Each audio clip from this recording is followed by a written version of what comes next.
Wozu noch Philosophie von Theodor W. Adorno? Bei einer Frage wie wozu noch Philosophie, für deren Formulierung ich selbst verantwortlich bin, obwohl ich den amateurhaften Klang nicht überhöre, wird man im Allgemeinen die Antwort erraten, einen Gedankengang erwarten, der alle Möglichkeiten, alle Schwierigkeiten und Bedenken anhäuft, um schließlich mehr oder minder vorsichtig in ein jede noch zu münden und das rhetorisch Bezweifelte zu bejahen. Dieser altvertraute Ablauf entspricht konformistischer, apologetischer Haltung. Sie trägt sich als positiv vor und rechnet vorweg mit Einverständnis. Vollends traut man einem nichts Besseres zu, der von Amts wegen Philosophie lehrt, dessen bürgerliche Existenz davon abhängt, dass sie weiter betrieben wird und der die eigenen handgreiflichen Interessen verletzt, sobald er sich dagegen äußert. Eigenes Recht trotzdem die Frage aufzuwerfen, habe ich bloß deshalb, weil ich der Antwort keineswegs gewiss bin. Wer eine Sache verteidigt, die der Geist des Zeitalters als veraltet und überflüssig abtut, begibt sich in die ungünstigste Position. Seine Argumente klingen schwächlich beflissen, ja, aber bedenken Sie doch, sagt er, als trachte er, solchen etwas aufzuschwatzen, die es nicht wollen. Diese Fatalität muss einbeziehen, wer von der Philosophie nicht sich abbringen lässt. Er muss wissen, dass sie nicht mehr für die Techniken der Bemeisterung des Lebens, Techniken im wörtlichen und übertragenen Sinn verwendbar ist, mit denen sie sich vielfach verschränkte. Philosophie bietet auch kein Medium der Bildung jenseits dieser Techniken mehr, wie während der Epoche Hegels, als ein paar kurze Jahrzehnte lang die damals schmale Schicht des deutschen Intellektuellen in ihrer kollektiven Sprache sich verständigte. Der Krisis des humanistischen Bildungsbegriffs, über die ich nicht viele Worte zu machen brauche, ist Philosophie als erste Disziplin im öffentlichen Bewusstsein erlegen, nachdem sie ungefähr seit Kants Tod durch ihr Missverhältnis zu den positiven Wissenschaften, zumal denen von der Natur, sich verdächtig gemacht hatte. Die Kant- und Hegel-Renaissancen, in deren Namen schon das Unkräftige sich anzeigt, haben daran nicht viel geändert. Schließlich hat Philosophie in der allgemeinen Situation von Verfachlichung ebenfalls als Spezialfach sich etabliert, dem des von allen Sachgehalten gereinigten. Sie hat dadurch verleugnet, woran sie ihren eigenen Begriff besaß. Freiheit des Geistes, der dem Diktat des Fachwissens nicht pariert. Sie hat zugleich durch Abstinenz von bestimmtem Inhalt, sei es als formale Logik und Wissenschaftslehre, sei es als Sage von einem allem seienden entrückten Sein, ihren Bankrott den realen gesellschaftlichen Zwecken gegenüber erklärt. Freilich setzte sie nur das Siegel unter einen Prozess, der weithin ihrer eigenen Geschichte gleichkam. Immer mehr Bezirke wurden ihr entrissen und verwissenschaftlicht. Ihr blieb kaum eine andere Wahl, als entweder selbst auch eine Wissenschaft zu werden oder eine winzige und tolerierte Enklave, die als solche bereits dem widerstreitet, was sie sein möchte, ein nicht Partikulares. Noch die Newtonsche Physik hieß Philosophie. Das moderne wissenschaftliche Bewusstsein sehe darin einen archaischen Rest, Rudiment jener Epoche früher griechischer Spekulation, in der die handfeste Naturerklärung und sublime Metaphysik im Namen des Wesens der Dinge ungeschieden noch ineinander waren. Entschlossene haben darum solche Archaik als das allein Philosophische proklamiert und wiederherzustellen versucht. Aber das am gespaltenen Zustand leidende Bewusstsein, das aus Not vergangene Einheit beschwört, widerspricht dem Inhalt, den er sich zu geben trachtet. Daher muss es willkürlich seine Ursprache veranstalten. Restauration ist in der Philosophie so vergeblich wie sonst wo. Diese müsse vorm Bildungsgeklapper sich hüten und vorm weltanschaulichen Abracadabra. Sie darf sich auch nicht einbilden, wissenschaftstheoretische Facharbeit oder was sonst als Forschung einherstolziert, sei Philosophie. Eine schließlich jedoch, die all das sich verbietet, tritt in unversöhnlichen Gegensatz zum herrschenden Bewusstsein. Nichts sonst erhebt sie dem Verdacht der Apologetik. Philosophie, die dem genügt, was sie sein will und nicht kundlich hinter der Geschichte und der Realen hertrottet, hat ihren Lebensnerv am Widerstand gegen die heute gängige Übung und das, dem sie dient, gegen die Rechtfertigung dessen, was nun einmal ist. Auch die höchste Erhebung philosophischer Spekulation bis heute, die Hegelische, ist nicht mehr verpflichtend. Gerade wer nach den Klassifikationen der öffentlichen Meinung, denen keiner entgeht, der öffentlich etwas tut, unter die Dialektik eingereiht wird, muss die Differenz von Hegel aussprechen. Es ist keine der individuellen Überzeugung, sondern sie wird gefordert von der Bewegung der Sache selbst, der reinen Sicht zu überlassen kein anderer als Hegel vom Gedanken verlangt. Der Totalitätsanspruch der traditionellen Philosophie, kulminierend in der These von der Vernünftigkeit des Wirklichen, ist nicht zu trennen von Apologetik. Die aber ist absurd geworden. Philosophie, die sich noch als total, als System aufwürfe, würde zum wahren System. Gibt sie jedoch den Anspruch der Totalität auf, beansprucht sie nicht länger mehr, aus sich heraus das Ganze zu entfalten, dass sie Wahrheit sein soll, so gerät sie in Konflikt mit ihrer gesamten Überlieferung. Das ist der Preis, den sie dafür zu zahlen hat, dass sie vom eigenen Warnsystem geheilt, das der Realität nennt. Nicht länger ist sie dann ein sich selbst genügender, stringenter Bedeutungszusammenhang. Ihrem Zustand in der Gesellschaft, den sie selber noch durchdringen sollte und nicht verleugnen, entspricht ihr eigener Verzweifelter, die Notwendigkeit zu formulieren, was heute unter dem Titel des Absurden selbst schon wieder von der Maschinerie erfasst ist. Philosophie, wie sie nach allem allein zu verantworten wäre, dürfte nicht länger das des Absoluten sich mächtig dünken. Ja, müsste den Gedanken daran sich verbieten, um ihn nicht zu verraten. Und doch vom emphatischen Begriff der Wahrheit nichts sich abmarkten lassen. Dieser Widerspruch ist ihr Element. Es bestimmt sie als Negative. Kants berühmtes Diktum, der kritische Weg sei allein noch offen, gehört zu jenen Sätzen, in denen die Philosophie, aus der sie stammt, die Probe besteht, indem sie als Bruchstücke das System überdauern. Freilich rechnet die Idee der Kritik selbst zu der heute zerrütteten Tradition von Philosophie. Während mittlerweile der Schauplatz jeder Erkenntnis so sehr von den Spezialwissenschaften beschlagnahmt ist, dass der philosophische Gedanke sich terrorisiert fühlt und fürchtet, als dilettantisch sich widerlegen lassen zu müssen, wo immer er inhaltlich wird, ist reaktiv der Begriff der Ursprünglichkeit zu unverdienten Ehren gelangt. Je verdinglichter die Welt, je dichter das Netz, das der Natur übergeworfen wurde, desto mehr beansprucht ideologisch das Denken, das jenes Netz spinnt. Seinerseits Natur, Urerfahrung zu sein. Die überlieferten Philosophen dagegen waren, seit den gepriesenen Vorsokratikern, Kritiker. Xenophanes, auf dessen Schule der heute gegen den Begriff gewendete Begriff des Seins zurückdatiert, wollte die Naturkräfte entmythologisieren. Die platonische Hypostasis des Begriffs zur Idee wiederum wurde von Aristoteles durchschaut. In der Moderne hat Descartes die Scholastik der Dogmatisierung bloßen Meinens überführt. Leibniz war der Kritiker des Empirismus, Kant der Leibnizens und Humes in eins, Hegel der Kants, Marx der Hegels. Bei ihnen allein war Kritik nicht die bloße Zutat zu dem, was man im Jargon der Ontologie vor 30 Jahren deren Entwurf genannt hätte.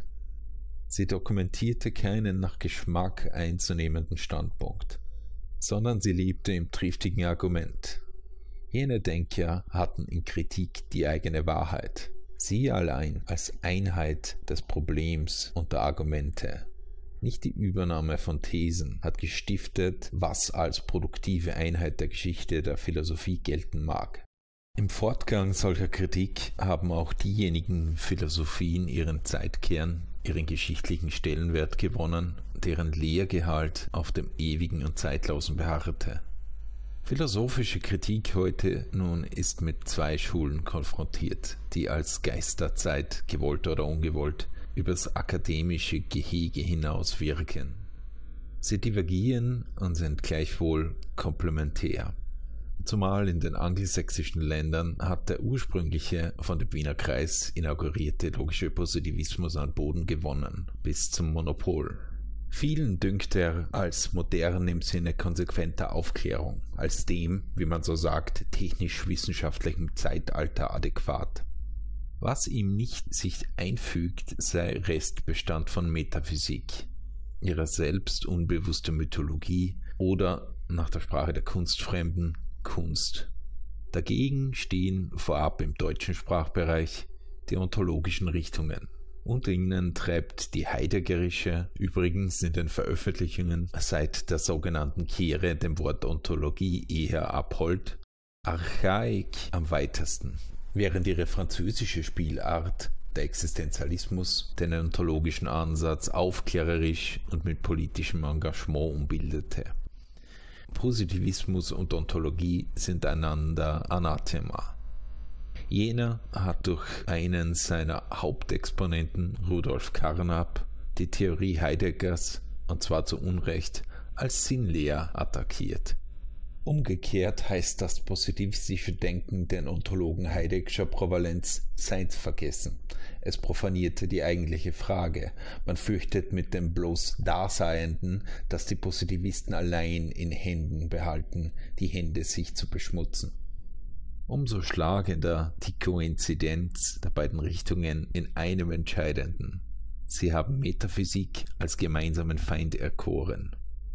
Dass diese, weil sie wesentlich hinausgeht über das, was der Fall ist, vom Positivismus nicht geduldet wird, dessen eigener Name ja besagt, dass es sich ans Positive, Daseiende, Gegebene halten wolle, bedarf keiner Erläuterung. Aber auch Heidegger, geschult in der metaphysischen Tradition, hat von ihr nachdrücklich sich abzugrenzen gesucht. Metaphysik taufte er das Denken zumindest seit Aristoteles, wenn nicht schon das Platonische, insofern es Sein und Seiendes, Begriff und Begriffenes, man könnte in einer freilich von Heidegger missbilligten Sprache auch sagen Subjekt und Objekt trennt. Das scheidende, zerteilende Denken, das durch Reflexion zerstöre, was die Worte selber sagen. Also all das, was Hegel die Arbeit und Anstrengung des Begriffs nannte und der Philosophie gleichsetzte, sei bereits Abfall von dieser, nicht einmal reparabel, sondern im Sein selbst seinsgeschichtlich vorgezeichnet. Beide Male bei den Positivisten und bei Heidegger, zumindest in dessen späterer Phase, geht es gegen Spekulation. Dort wird der Gedanke, der selbstständig deutend über die Fakten sich erhebt und von diesen nicht ohne Rest eingeholt werden kann, als leere und eitle Begriffsspinnerei verfemt. Heidegger zufolge aber verfehlt das Denken in dem von der abendländischen Geschichte geprägten Sinn zutiefst die Wahrheit. Diese sei ein an sich erscheinendes, sich entbergendes, legitimes Denken, nichts als die Fähigkeit, es sich zu vernehmen. Hintersinnig wird Philosophie zur philosophischen Instanz. Unter dem Aspekt dieser gemeinsamen Aversion gegen Metaphysik ist es weniger paradox als auf den ersten Blick, wenn jüngst ein Schüler Heideggers, der in Kiel wirkende Walter Bröcker, Positivismus und Seinsphilosophie kombinieren wollte, indem er dem Positivismus den gesamten Bereich des Daseienden einräumte und wie eine höhere Schicht die Seinslehre ausdrücklich als Mythologie darüber legte. Das Sein, in dessen Namen Heideggers Philosophie mehr und mehr sich zusammenzieht, ist ihm als ein dem passiven Bewusstsein rein sich darstellendes ähnlich unmittelbar, von den Vermittlungen des Subjekts unabhängig, wie den Positivisten die Gegebenheiten, die sinnlichen Daten. Denken wird beiden Richtungen zum notwendigen Übel, tendenziell diskreditiert. Es verliert das Moment der Selbstständigkeit, die Autonomie der Vernunft entschwindet. Das an ihr, was sich nicht erschöpft im Nachdenken eines Vorgegebenen, dem sie sich anmisst. Damit aber auch die Konzeption der Freiheit und virtuell die der Selbstbestimmung der menschlichen Gesellschaft. Verböte nicht den meisten Positivisten ihre humane Gesinnung, so weit zu gehen, so müssten sie auch für die Praxis die Anpassung an die Tatsachen fordern, denen gegenüber Denken ohnmächtig sei. bloße Antizipation oder Klassifikation, hinfällig gegenüber dem Einzigen, was zählt, dem, was nun einmal ist. Bei Heidegger jedoch wäre Denken als ehrfürchtig begriffsloses passives Lauschen auf ein Sein, das immer nur Sein sagt, ohne kritisches Recht und genötigt, unterschiedslos vor allem zu kapitulieren, was auf die schillernde Seinsmächtigkeit sich berufen kann. Heideggers Einordnung in den hitlerschen Führerstaat war kein Akt des Opportunismus, sondern folgte aus einer Philosophie, die Sein und Führer identifizierte. Ist Philosophie noch nötig, dann wie von je als Kritik, als Widerstand gegen die sich ausbreitende Heteronomie, als sei es auch machtloser Versuch des Gedankens, seiner selbst mächtig zu bleiben und angedrehte Mythologie wie blinzelnd resignierte Anpassung nach ihrem eigenen Maß des Unwahrens zu überführen. An ihr wäre es, solange man sie nicht wie im christianisierten Athen der Spätantike verbietet, der Freiheit Zuflucht zu verschaffen. Nicht, dass sich hoffen ließe, sie könne die politischen Tendenzen brechen, die in der gesamten Welt von innen und außen Freiheit abdrosseln, an deren Gewalt sich fortsetzt, bis tief in die philosophischen Argumentationszusammenhänge hinein. Was im Inneren des Begriffs sich vollzieht, darin erscheint stets auch etwas von der realen Bewegung.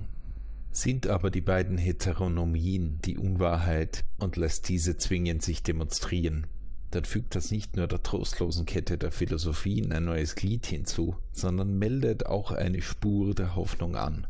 Unfreiheit und Unterdrückung, das Übel, das so wenig eines philosophischen Beweises bedarf, dass es übel sei, wie dass es existiert, möchte doch nicht das letzte Wort behalten. Solche Kritik hätte die beiden vorherrschenden Richtungen als abgespaltene Momente einer Wahrheit zu bestimmen, die geschichtlich zwangshaft sich entzweite, so wenig wie sie zu einer sogenannten Synthese zusammenzuleimen sind. Sie wären doch in sich selbst zu reflektieren. Falsch am Positivismus ist, dass er die nun einmal gegebene Arbeitsteilung, die der Wissenschaften von der gesellschaftlichen Praxis und die innerhalb der Wissenschaft als Maß des Wahren supponiert und keine Theorie erlaubt, welche die Arbeitsteilung selbst als abgeleitet, vermittelt, durchsichtig machen, ihrer falschen Autorität entkleiden könnte.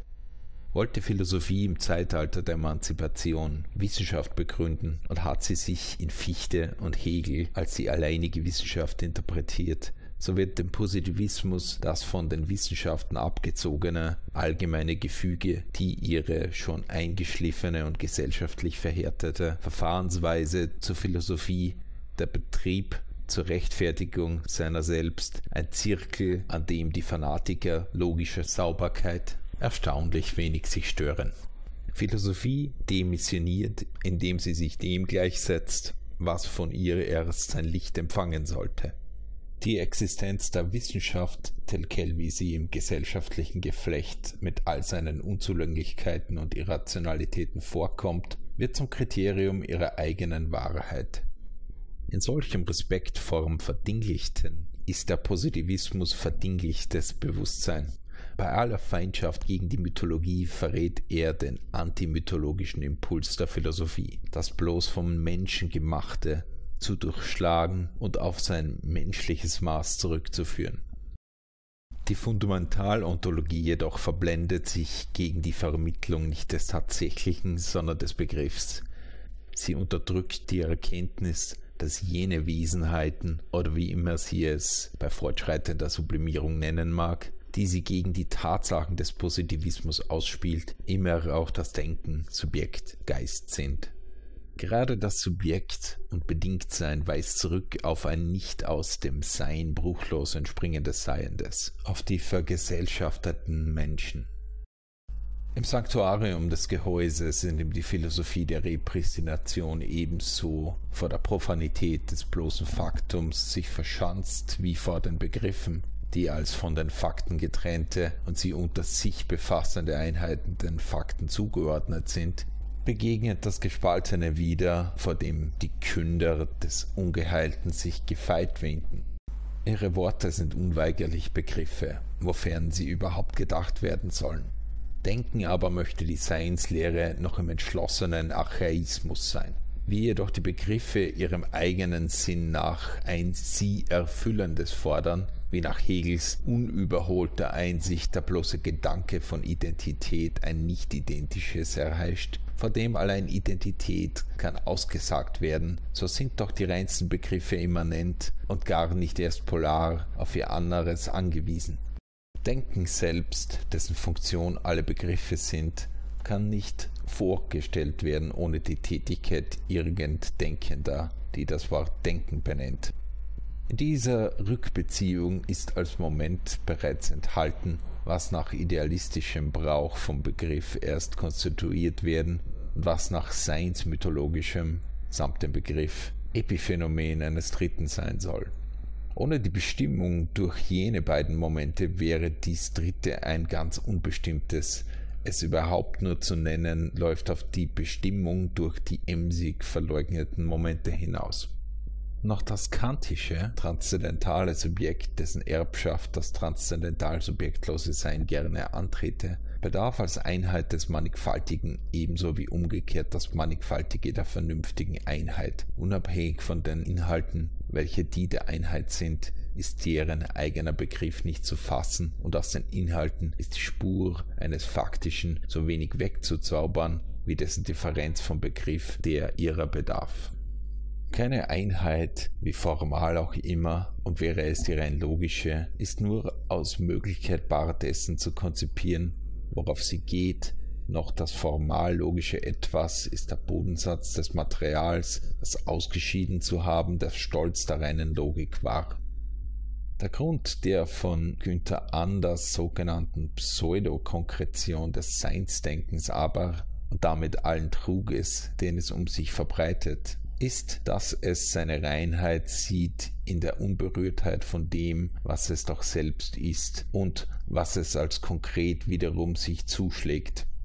Seinen Triumph feiert es im strategischen Rückzug. Durch mythische Vieldeutigkeit verdeckt es bloß die bestimmte Verschränkung der Momente, aus der es wenig sich lösen kann, wie nur je das bedingte Bewusstsein. Weil in der Seinsmythologie das Seiende und der Begriff kunstvoll ungeschieden verbleiben, stellt sie das Sein vor, als wäre es über dem Seienden wie über dem Begriff, und erschleicht mit Kant zu reden seine Absolutheit. Verdinglichtes Bewusstsein. Bewusstsein ist auch sie, indem sie den menschlichen Anteil an den obersten Begriffen unterschlägt und sie vergötzt. Nichts anderes aber heißt Dialektik, als auf der Vermittlung des scheinbar Unmittelbaren und der auf allen Stufen sich entfaltenden Wechselseitigkeit von Unmittelbarkeit und Vermittlung zu insistieren.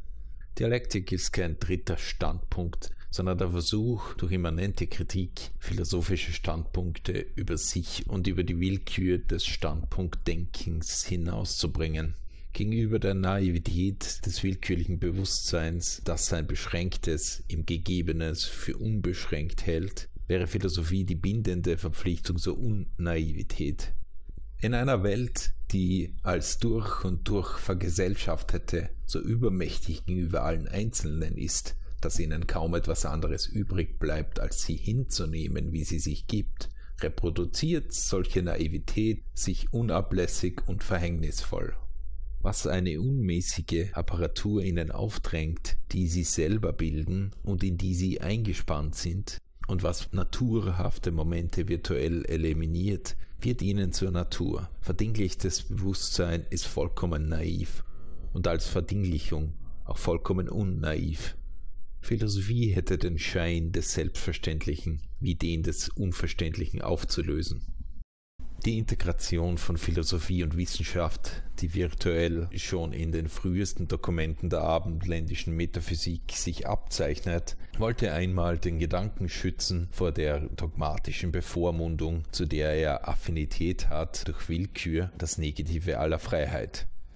Auf diese aber zielte das Postulat des unmittelbaren Dabeiseins lebendig vollziehenden Geistes bei aller Erkenntnis, die seit Spinoza unverlierbare Norm der Evidenz, Sie war in bloßer Logik das antizipierende Bild eines realen Zustandes, in dem die Menschen es endlich wären, ledig jeglicher blinder Autorität.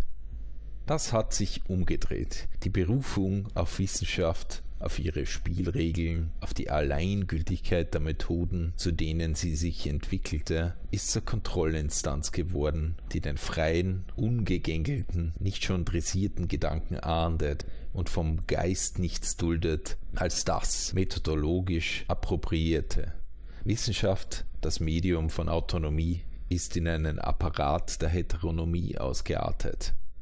Das, worum es ginge, ist abgeschnitten, der Zufälligkeit des geschmähten Apertus überantwortet, als isoliertes tatsächlich zum Weltanschauungsgeschwätz herabgewürdigt. Die philosophische Kritik des Scientivismus, die jenes Denksystem bündig widerlegt, ist darum nicht, was ihre wohlgesinnten Gegner ihr vorwerfen, sondern eher die Destruktion der Destruktion. Kritik der bestehenden Philosophien plädiert nicht für das Verschwinden der Philosophie oder gar ihren Ersatz durch Einzeldisziplinen wie Sozialwissenschaft. Sie möchte formal und material eben jener Gestalt geistiger Freiheit helfen, die in den herrschenden philosophischen Richtungen keine Stelle hat. Denken, das offen, konsequent und auf dem Stand vorwärts getriebener Erkenntnis den Objekten sich zuwendet, ist diesen gegenüber frei und derart, dass es sich nicht vom organisierten Wissen Regeln vorschreiben lässt. Es kehrt den Inbegriff der in ihm akkumulierten Erfahrung den Gegenständen zu, zerreißt das gesellschaftliche Gespinst, das sie verbirgt, und gewährt sie neu. Entschlüge Philosophie sich der Angst, die der Terror der herrschenden Richtungen verbreitet, der ontologischen, nichts zu denken, was nicht rein, der scientifischen, nichts zu denken, was nicht verbunden mit dem Korpus der als gültig anerkannten wissenschaftlichen Befunde sei, so vermochte sie gar zu erkennen, was jene Angst ihr verbot, das, worauf unverschandeltes Bewusstsein eigentlich es abgesehen hätte, wovon die philosophische Phänomenologie träumte, wie einer, der zu erwachen träumt, dass zu den Sachen könnte einer Philosophie zufallen, die jene Sachen nicht mit dem Zauberschlag der Wesensschau zu gewinnen hofft, sondern die subjektiven und objektiven Vermittlungen mitdenkt, dafür aber nicht nach dem latenten Primat der veranstalteten Methode sich richtet, welche den phänomenologischen Richtungen anstelle der ersehnten Sachen immer wieder bloß Fetische präsentiert, selbstgemachte Begriffe. Wären nicht alle positiven Redeweisen tief verdächtig geworden, so könnte man sich ausmalen, dass erst in einem solchen zugleich freien und in sich reflektierten Bewusstsein, das sich entfaltete, was die traditionelle Philosophie sich verbaute, indem sie sich selbst mit dem verwechselte, was sie deuten will. Die Müdigkeit der traditionellen Philosophie am Wechsel ihrer Spielarten hat das Potenzial einer Philosophie in sich, die dem Bann entronnen wäre.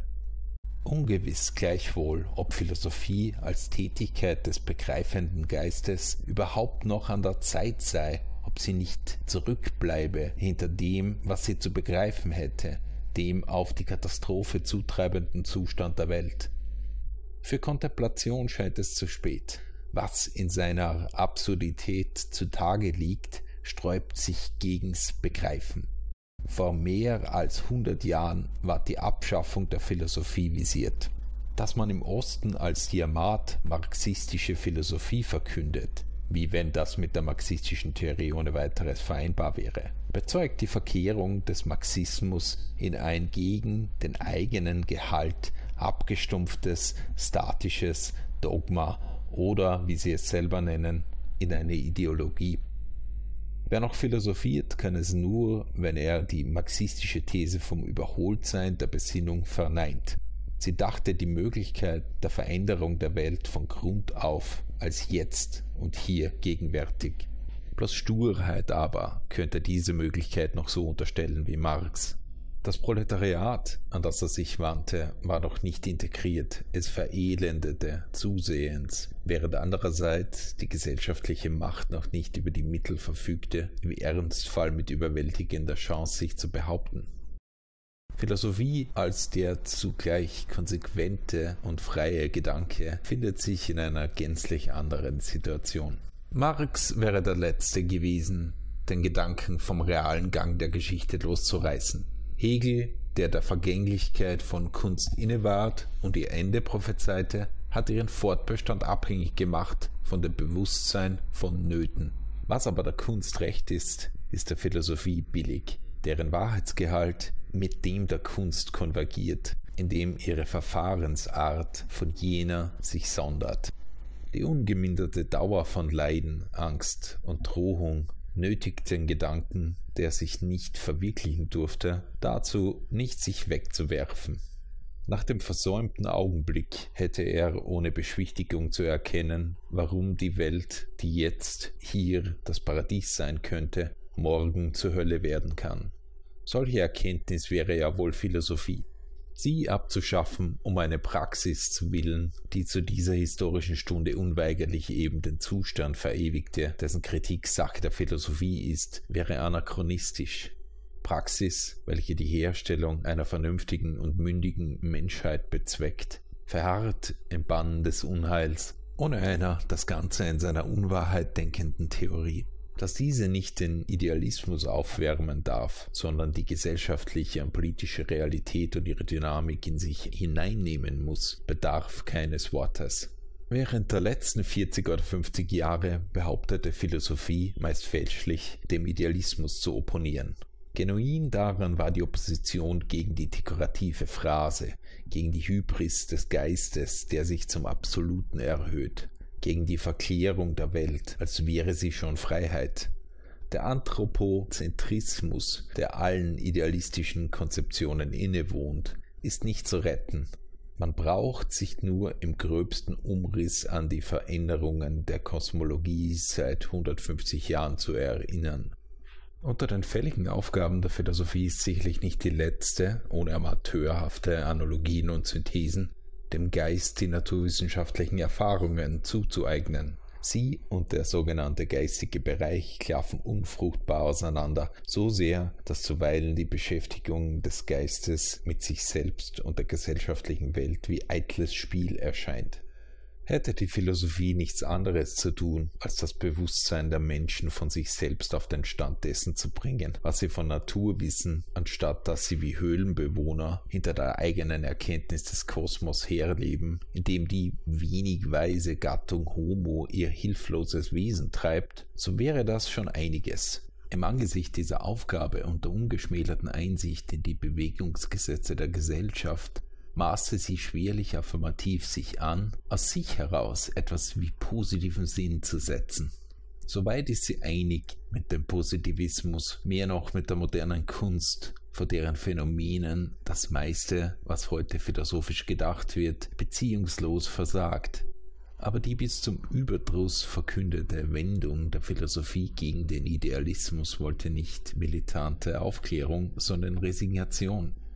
Der eingeschüchterte Gedanke getraut sich nicht länger, sich zu erheben, auch nicht in der ergeben seineshörigen Fundamentalontologie. Gegen solche Resignation tritt ein Wahrheitsmoment am Idealismus hervor. Der verwirklichte Materialismus wäre heute das Ende des Materialismus, der blinden und menschenunwürdigen Abhängigkeit der Menschen von den materiellen Verhältnissen. So wenig der Geist das Absolute ist, so wenig geht er auf in Seiendem. Nur dann wird er erkennen, was ist, wenn er sich nicht durchstreicht. Die Kraft solchen Widerstandes ist das einzige Maß von Philosophie heute. So unversöhnlich ist sie mit dem verdinglichen Bewusstsein, wie einst der platonische Enthusiasmus. Sein Überschuss allein erlaubt, das Universalbedingte beim eigenen Namen zu nennen. Sie wünscht den Frieden mit jenem anderen Seienden, das die affirmativen Philosophien erniedrigen, indem sie es preisen und ihm sich anpassen. Ihnen wird alles funktional, doch die Anpassung ans Seiende ist ihnen Vorwand, es im Geist sich zu unterwerfen. Was aber da ist, möchte nicht zugerichtet werden. Was eine Funktion hat, ist in der funktionalen Welt verhext.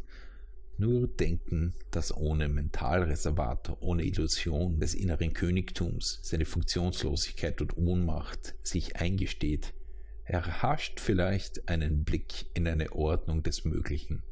Nichtseienden, wo die Menschen und Dinge an ihrem rechten Ort wären, weil Philosophie zu nichts gut ist, ist sie noch nicht zu verjährt. Selbst darauf dürfte sie nicht sich berufen, wenn sie nicht ihre Schuld, die Selbstsetzung, verblendet wiederholen will. Jene Schuld wird überliefert von der Idee der Philosophia perennis. Ihr sei die ewige Wahrheit verbrieft. Gesprengt ist sie von Hegels erstaunlichem Satz, Philosophie sei ihre Zeit, in Gedanken erfasst. Ihn dünkte die Forderung danach so selbstverständlich, dass er nicht zögerte, als Definitionen sie vorzutragen. Als erster erreichte er die Einsicht in den Zeitkern der Wahrheit. Sie verband bei ihm sich noch mit dem Vertrauen, jede bedeutende Philosophie drücke dadurch, dass sie die eigene Stufe des Bewusstseins ausdrückt, als notwendiges Moment des Ganzen sogleich auch das Ganze aus. Dass dies Vertrauen samt der Identitätsphilosophie sich enttäuscht fand, mindert aber nicht bloß das Pathos der nachgeborenen Philosophen, sondern deren Rang. Von den gegenwärtig Herrschenden lässt unmöglich das für ihn Selbstverständliche sich behaupten. Sie sind nicht länger ihre Zeit im Gedanken begriffen. Auf ihren Provinzialismus tun die Ontologen gar sich etwas zugute. Der getreue Kontrapunkt dazu ist die hilflose Begriffsarmut der Positivisten. Ihre Spielregeln sind darauf zugeschnitten, dass das verdinglichte Bewusstsein geistferner Bright Boys sich als Spitze des Zeitgeistes betrachten kann. Sie sind aber bloß dessen Symptom, fälschen, was ihnen fehlt, in die unbestechliche Tugend solcher die keinen blauen Dunst sich vormachen lassen. Zeitgeist sind beide Richtungen höchstens als der von Regression. Nietzsches Hinterwäldler sind buchstäblich wieder zu Hinterwäldlern geworden. Ihnen gegenüber müsste Philosophie als fortgeschrittenes Bewusstsein sich bewähren, durchgedrungen vom Potenzial dessen, was anders wäre, aber auch der Gewalt des Regressiven gewachsen, über das erst sich erhöhe, was er als Ballast in sich hineingenommen und begriffen hat. Redet sich angesichts dieses Anspruchs, den er wohl merkt, der philosophische Archaismus von heutzutage auf, das Alte und Wahre hinaus, traktiert er den Fortschritt, den er nur verhindert, derart, als hätte er ihn überwunden. So sind das Flausen.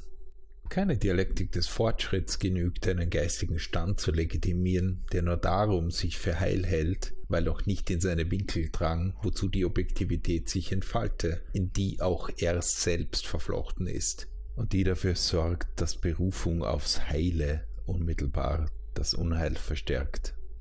Der selbstgerechte Tiefsinn, der das fortgeschrittene Bewusstsein en canaille behandelt, ist platt. Reflexionen, welche über seine Zaubersprüche ebenso hinausdrängen wie über die Vérité de fait der Positivisten, sind nicht, wie es der Ideologie vergilbter Witzeblätter in den Kram passte, Modetorheiten, sondern motiviert von jenen Sachverhalten selbst, die Ontologen wie Positivisten als einziges zu achten vorgeben. Solange der Philosophie die leiseste Spur des Titels eines vor mehr als 30 Jahren publizierten Buchs eines Altkantianers aus der Philosophenecke anhaftet, solange ist Philosophie der Spaß, den ihre Verächter mit ihr treiben. Nicht durch onkelhafte Ratschläge erhebt sie sich über den Wissenschaftsbetrieb. Alle Weisheit ist sowohl Weisheit verkommen. Der Philosophie frommt auch nicht das Benehmen jenes Professors, der als im Vorfaschismus sich angeregt fühlte, seine Zeit zu richten, Marlene Dietrichs blauen Flügel inspirierte, um aus erster Anschauung zu lernen, wie schlimm es sei. Derlei Ausflüge ins Konkrete überführen Philosophie als Abhub eben der Geschichte, mit deren Subjekt sie aus Bildungsreminiszenz sich verwechselt. Nicht der schlechteste Maßstab einer Philosophie heute wäre, dass sie all dem in nichts gleicht. An ihr ist es nicht, mit dümmlicher Arroganz sich Informationen zu verschaffen und dann Stellung zu beziehen, sondern ungeschmälert, ohne Mentalreservat zu erfahren, wovor die ausweichen, die sich die Maxime nicht rauben lassen wollen. Es müsse nun einmal bei aller Philosophie etwas Positives herausschauen. Das Rimbaud'sche s'il faut être absolument moderne ist kein ästhetisches Programm und keines für Ästheten, sondern ein kategorischer Imperativ der Philosophie. Der geschichtlichen Tendenz verfällt erst recht, was mit ihr nichts zu schaffen haben möchte. Sie verspricht kein Rettendes und die Möglichkeit von Hoffnung nur der Bewegung des Begriffs, die sie bis zum Äußersten verfolgt.